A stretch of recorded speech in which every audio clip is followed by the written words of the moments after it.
श्री कृष्ण कथा में सभी भक्तों का स्वागत है। हरे कृष्ण कृष्ण कृष्ण हरे हरे, हरे राम राम राम हरे हरे। कथा ध्यान से सुनते हैं। कर्ण का नाम आपने सुना है।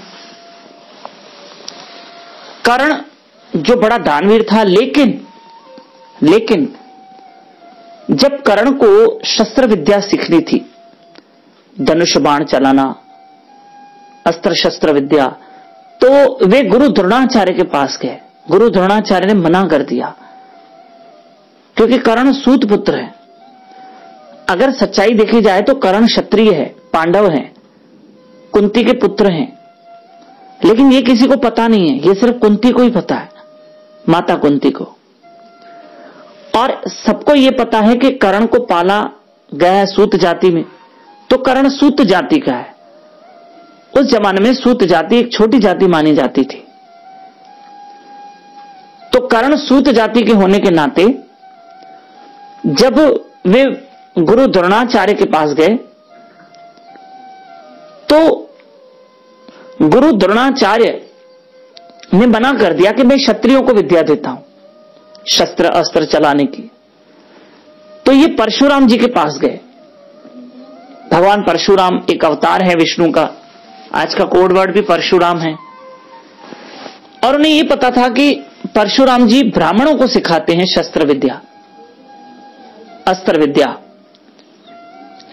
तो कर्ण उनके पास गए और कर्ण ने कहा, मैं ब्राह्मण हूं, मुझे सिखाओ। आप ब्राह्मणों को सिखाते हैं। तो परशुराम जी ने कर्ण को सारी अस्त्र शस्त्र विद्या जो भी देनी थी दी, ये सोच के कि कर्ण ब्राह्मण है, पर कर्ण ब्राह्मण नहीं है। कर्ण ने झूठ बोला वहां। एक दिन अब इनकी विद्या चली रही थी, तो परशुराम जी ने कहा, दिन का समय था, मैं थक गया हूं, मैं थोड़ा विश्राम लेना चाहता हूं। कर्ण की गोद में परशुराम जी सो गए और एक बिच्छू आया, उसने कर्ण को जोर से काटा और इतना ब्लड निकला कि परशुराम जी ने जब आंख खोली और इतना ब्लड देखा, तब परशुराम जी ने कहा कि कर्ण, ये इतना ब्लड किसका है, खून किसका है? कहा, मेरा है, बिच्छू ने काटा है। कहा, तुमने इतना सहन कैसे किया? बिच्छू काट दे तो आदमी तिलमिला उठता है और तुम शांत बैठे हो। कहा, गुरुदेव आपकी आंख खुल जाती, अगर मैं बिच्छू के काटने से तड़पता, हिलता डुलता तो आपकी नींद खराब होती। कहा, बात तो तुम्हारी सही है, लेकिन बिच्छू का डंक तो कोई क्षत्रिय सहन कर सकता है, और इतना खून ब्लड तुम्हारा बहा, तुम्हारे मुंह से चीख तक नहीं निकली, तुम हिले डुले नहीं। कर्ण, सच बताओ, तुम ब्राह्मण नहीं हो। ब्राह्मण खून को देख के डर जाए, ब्राह्मण बिच्छू डंक मारे तो ब्राह्मण को सहन नहीं होगा, लेकिन क्षत्रिय एक योद्धा होता है। और तुम क्षत्रिय हो, मानो न मानो तुम क्षत्रिय हो, तुम ब्राह्मण नहीं हो। कर्ण, सच बताओ, तुम कौन हो? परशुराम से कहा कि गुरुदेव सच बताऊं, मैं सूत जाति में पला बड़ा हूं, मुझे ये नहीं पता कि मैं क्षत्रिय कौन हूं, लेकिन मैं सूत जाति का हूं।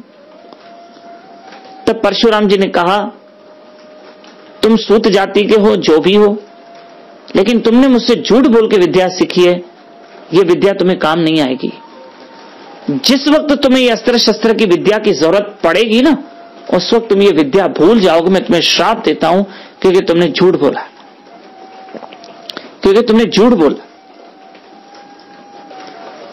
तुमने मुझसे झूठ बोल के विद्या सीखी है, और तुम मानो न मानो क्षत्रिय हो, ब्राह्मण नहीं हो। अब देखो, ये कथा मैंने क्यों बताई आपको, स्वभाव को देखते हुए। क्षत्रिय का स्वभाव क्या है? सहन करना।